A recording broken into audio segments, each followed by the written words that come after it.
Welcome to another edition of the Insider Mailbag. I'm Jared Johnson. I'm joined by the mighty Joe Yeager. Well, Texas Tech hosts TCU later tonight here at the Jones on a Thursday night game. But mighty Joe, we have some questions to get to here from our subscribers on Inside the Red Raiders, so let's dive right into it. The first one comes from Panhandle Raider, who wants to know, with this airing Thursday, what is or was the week's biggest Tech-related sporting event? Well, you have the basketball exhibition game against A&M, which Tech won over, number 15 ranked Aggies. That was exciting. You have the women's soccer Big 12 tournament after they won the regular season. That's good, but I'm still going to go with Texas Tech football, college football against an in-state conference opponent here at the Jones as the biggest sporting event this week. I might be missing something, but that's off the top of my head. Yeah. I mean, there's going to be 40,000 plus people here. It's going to be on national TV. I mean, you can't say those things about those other events that you mentioned, noteworthy though they are. But the crazy thing is that you could even have this question and it not be a ludicrous question. I mean, right. It's something you have to think about, and that's just an index of where this football team is right now. 3-5, probably going nowhere. It looks mighty bleak. Interest is kind of fading away. I hate to say it, but it is. Yeah. And so, I mean, because of that, you can entertain a question like this, and it's not all that bad. So, and it's not all that crazy. So, it's been sort of a disappointing football season, I guess you could say. Indeed. All right, Nas Raider says, 8 weeks into the college football season, what or who has surprised you, good or bad, leaving Tech out of the equation? What do you think, Mike Joe? Well, I never expected to see James Madison rated higher than USC. Yeah. And they are right now. I mean, that's the biggest surprise of the season and the biggest disappointment, I think, right there. Those two teams. Air Force having a really nice season. And one of my old schools, Missouri, they're 14th in the country right now. I wasn't expecting to see that. Those guys have been down for a long time, but they're having a pretty good year up in Columbia. And staying in the Big 12, Oklahoma State's resurgence. Yeah. Saw them earlier in the year, and they looked terrible. But I guess I shouldn't be surprised because Gundy kind of does that a lot. Maybe he'll tinker around with some things in the non-conference, and then they come on strong. But when I heard Alan Bowman was going to be their quarterback, honestly, I just thought, I wrote them off. But, I mean, they've had a resurgence. They're playing a lot better. From Syntax wants to know, he says, did the basketball win over Aggie give you more optimism, or do you take it with an exhibition grain of salt? I think for me, Joe, and I think he's probably more interested to hear your opinion on this, but I'm trying to temper how much it means. I think it does mean something, but it is an exhibition. But I think it does mean that this team has potential, perhaps as much potential as we had hoped, and that I think, to me, I'd say the biggest jump I'd say is maybe I'd remove the bubble tournament team. Maybe my expectations are they make the tournament now. Yeah, more optimism versus grain of salt. I would say both. Yeah. I am marginally more optimistic now. I mean, the signs are positive, and I don't care, what you say. It was an exhibition and so forth. But, I mean, look, a team that's slapped together, brand new roster, brand new coach, you go in there and you beat the number 15 preseason team in the country. I mean, that counts for something. So, I mean, that's a good sign.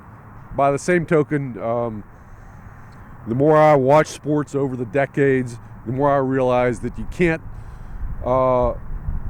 deviate too radically from your former views based upon one instant, right. One game.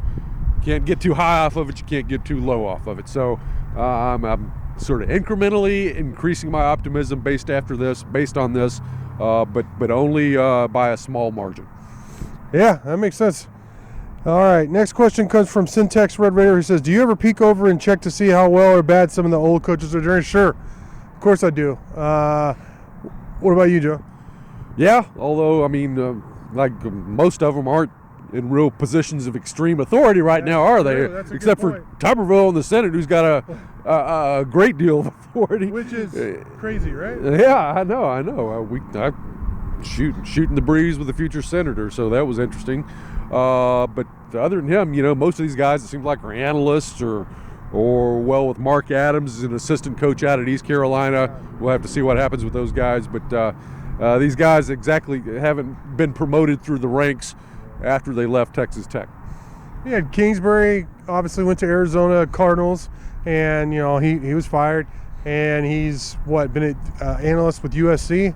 Yeah. Matt Wells has been an analyst with Oklahoma. I don't know if he actually coached the wide receivers at some point last year, but he's been a part of the OU program, but not in any big authority. I know he wants to get back as a head coach, not a position coach.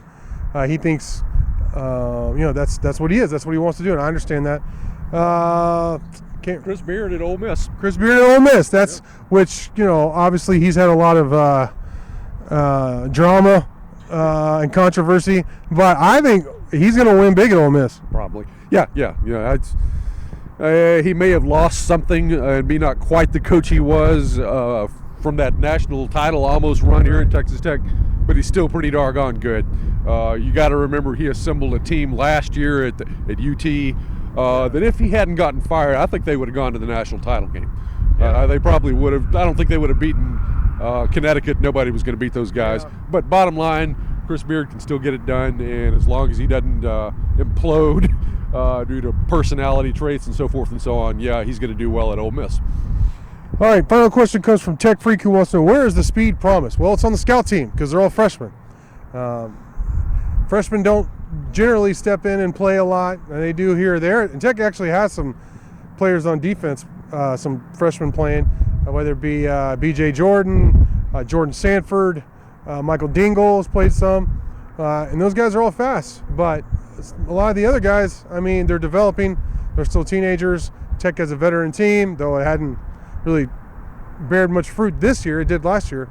That's something that's going to be in the future in terms of Tech fielding a lot of speed. Yeah, well, where is anything that was promised? Well, that's true. Have you ever... Taj and Jalen. And that's about it, man. Everything... Have you ever seen a team where there has been a more humongous disconnect between what the expectations were before the season and what the product on the field?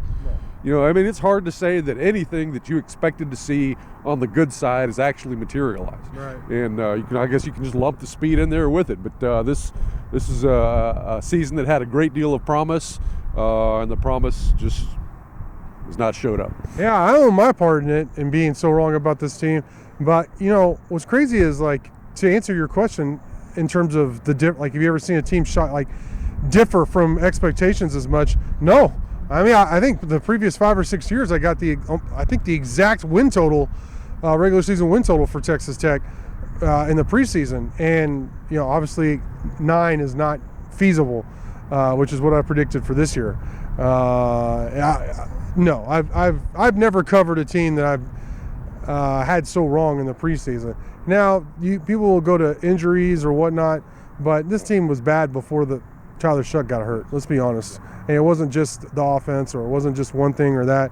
This team had major problems from the get, really since the second quarter at Wyoming. First quarter looked amazing. They looked like they're going to the Super Bowl or the playoffs or whatever, But after that, it's been for the most part downhill, except for against Houston and Baylor. But my Joe, man, great stuff from you as always. Thank y'all for watching, and until next time.